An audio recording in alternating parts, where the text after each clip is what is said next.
ప్రభు నామమునకు స్తోత్రం కలుగునుగాక. ఈ ఉదయకాలము మీకందరికీ వందనాలు తెలియచేస్తున్నాను. ఈ దినము మిమ్ములను బలపరచు దేవుని మాట.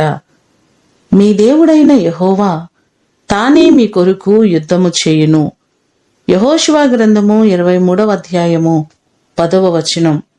మన దేవుడు మన పక్షమై ఉండి ఆయనే పోరాటమును చేసేవారు. చాలాసార్లు మనము అన్యాయాలను అనుభవిస్తున్నాం. విరోధులు శత్రువులుగా మారి మనలను ఎంతో ఇబ్బందికి గురి చేస్తూ ఉంటారు.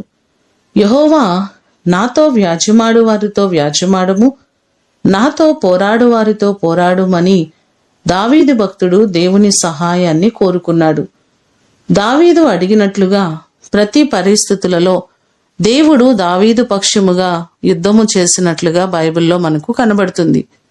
గొలియాతు మీదికి యుద్ధానికి వెళ్ళినప్పుడు కూడా దేవుడు దావీదు పక్షమయుండి జయాన్ని అనుగ్రహించారు.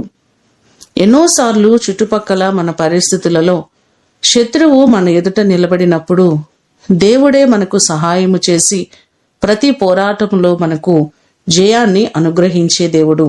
ఈ మాటలు వింటున్న మీకందరికీ ప్రభువు తోడయుండి ఆయన మీ పక్షముగా నిలబడి శత్రు భయమంతటి నుంచి ఆయన విడిపించి మిమ్ములను ఆశీర్వదించునుగాక.